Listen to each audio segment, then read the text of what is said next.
Throughout the 80s and 90s, the handheld gaming scene really took off. Though early displays were primitive, the novelty of having a portable game console made those dim, low-resolution screens easy to look past. But these classic handheld screens pale in comparison to today's modern displays. That's why many people are revisiting these older systems and performing screen mods. But how is it possible to put a modern, vibrant LCD screen into these old systems? Well, if you've ever wondered this, then stay tuned, because today we're diving into handheld game screen replacements.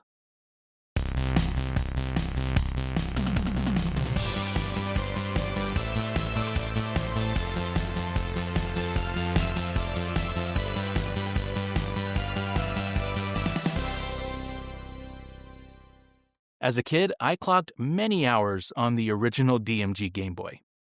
I remember taking this thing with me everywhere.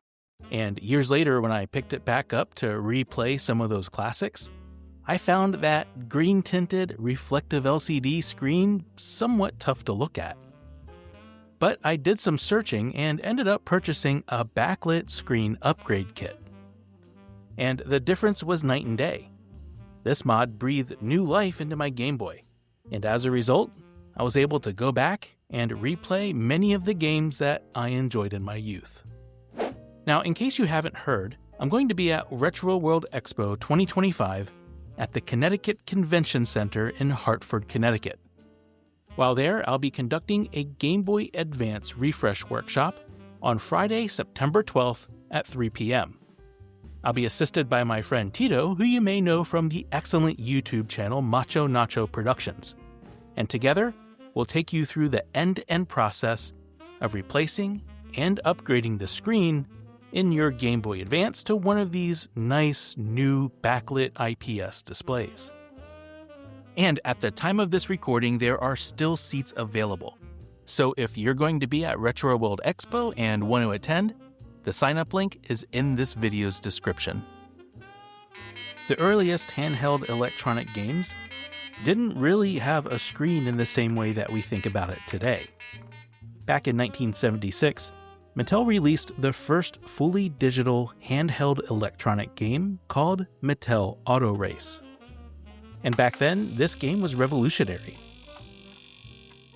It takes a 9-volt battery and uses a 3-column LED array for the playfield. So you could say that it had a 3x7 pixel display. Talk about low resolution.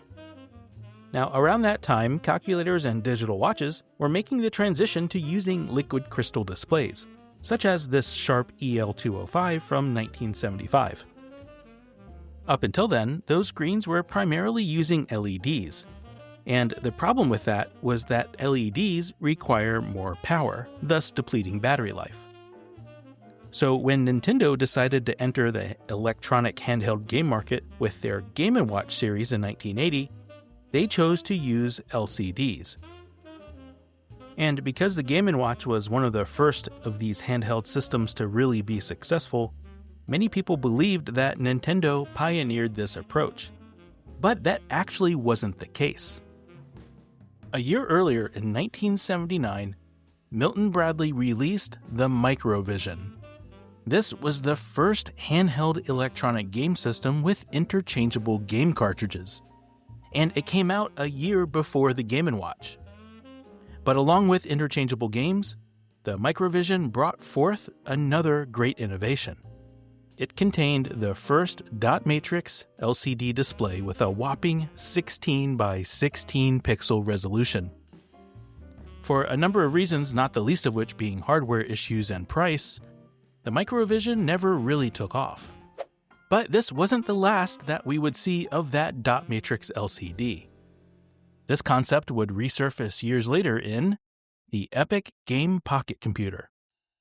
Released in Japan in 1984, the Game Pocket Computer had a 75 by 64 pixel LCD screen.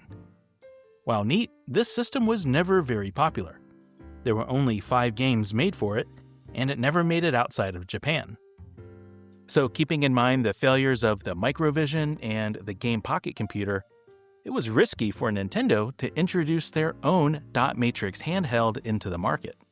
But regardless, in 1989, Nintendo released the Game Boy, codenamed the DMG-01, which stood for the Dot Matrix game. And in doing so, they chose to use that iconic 160 by 144 pixel display.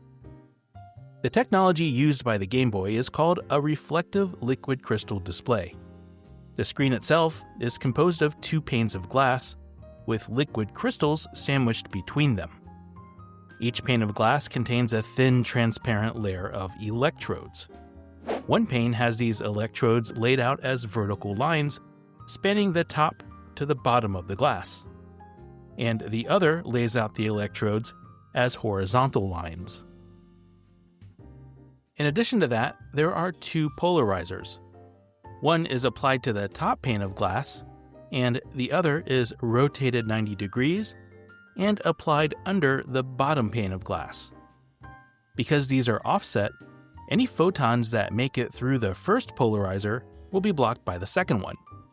This is why when you hold 2 pieces of polarizing film next to each other and rotate them, they become opaque. But watch what happens when I insert this unpowered LCD between the 2 polarizers. It's like magic. And that's due to the layer of liquid crystals sandwiched inside the glass. These liquid crystal molecules are stacked on top of one another, and tiny grooves in the glass forces them into twisting. So when a polarized photon passes through the liquid crystal layer, it gets reoriented, and that allows it to pass through the second polarizer as well. But if you were to pass current through one of the horizontal and vertical electrodes, the liquid crystals at that grid point would untwist. So any photons passing through that grid point would be left alone, and then blocked by that second polarizer, thus darkening the pixel. For the game system to interface with the screen, it has to be constantly sending these electrical charges to the correct rows and columns of the LCD. But instead of putting this task on the CPU, you'll typically see a screen driver that sits between the CPU and the screen. For the DMG-01 screen, this consists of 2 separate ICs on a ribbon cable that's bonded directly to the electrodes. One chip is a segment driver, which is connected to each vertical electrode or column. And the other is a common driver, and that's connected to each horizontal electrode or row. These 2 drivers handle all the signaling with the individual electrodes in the screen. In fact, oftentimes when you see a row or a column of pixels go out on an LCD, it's because the bond with one of these drivers has cracked or become damaged.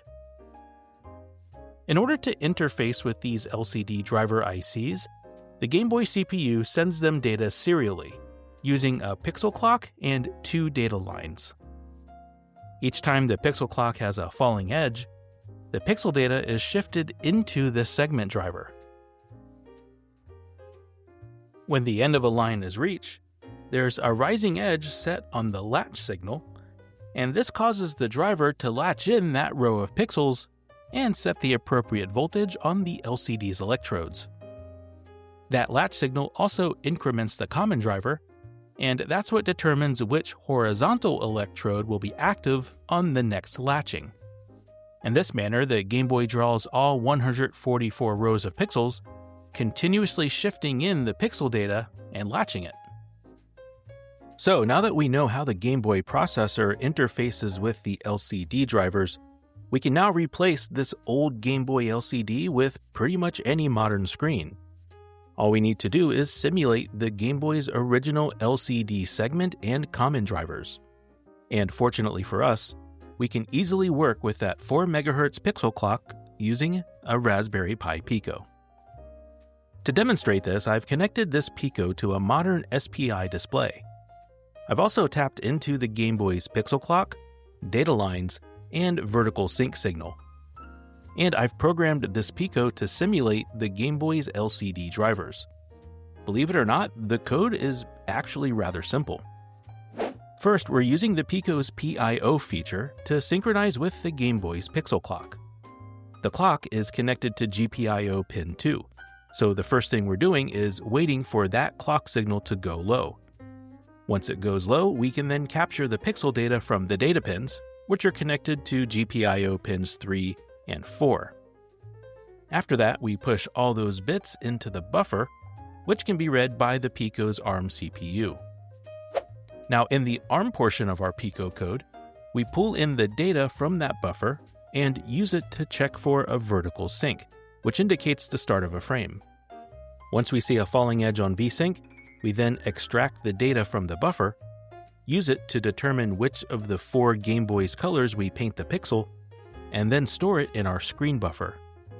After we've captured one screen of data, we send it on out to our SPI display. And now we have our Game Boy using an off-the-shelf LCD.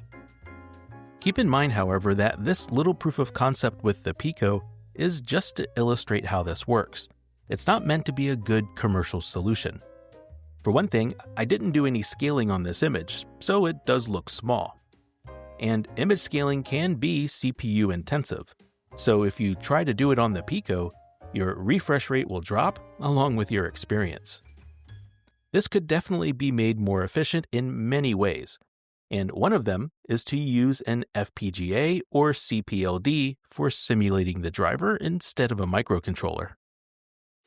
And that's exactly what you'll find when you look at a modern LCD replacement. This here is the FunnyPlaying M2 screen kit that we'll be using in the Game Boy Advance workshop at Retro World Expo.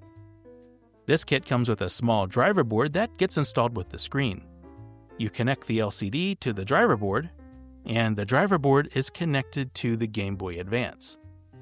And you guessed it, the driver board is doing exactly what the Pico did in our Game Boy screen experiment. But instead of a microcontroller, there's this chip here. This is a complex programmable logic device, or CPLD, by Panga Micro. CPLDs are similar to an FPGA in that you write code in an HDL to emulate hardware. But unlike an FPGA, CPLDs have their own internal storage where their configuration is kept, so they don't require an external bit stream. Characteristics like this are what make CPLDs a great choice for being that LCD translation layer in this type of application. While FunnyPlaying designed this driver board and programmed the CPLD, the actual LCD glass itself is not something that they created. The LCD is actually from a consumer product, and in this case it's from a Canon EOS M-series camera. Yes, that's right. When you install this kit, you're putting the LCD from a camera into your Game Boy Advance. Now, I happen to have a real EOS M-series LCD here, which you can see has the Canon logo at the bottom. If we put it side by side with the FunnyPlaying Game Boy Advance screen, you'll see the dimensions are exactly the same. And when we turn it over, you'll notice that it has the same shielding on the back, and this wider ribbon cable is also exactly the same. This other smaller ribbon cable on the EOS screen is for a touchscreen digitizer, which the GBA doesn't have. So FunnyPlaying probably just ditched the digitizer before bonding this LCD to the custom Game Boy Advance glass. If we were to plug the camera's LCD into the driver board, and then connect the driver board to the Game Boy Advance, you'll see that we can now use the camera's LCD as the display. Even though I used a Game Boy and a Game Boy Advance to illustrate how this works, this isn't limited to just Nintendo devices. Just about every aftermarket screen replacement with a modern LCD uses this technique. And as I showed you earlier, you can even do this yourself with pretty much any LCD screen and a $4 Raspberry Pi Pico microcontroller. If you found today's topic interesting and you're coming out to Retro World Expo this year, then dig that old Game Boy Advance out of the closet and come join us for the Game Boy Advance Refresh Workshop.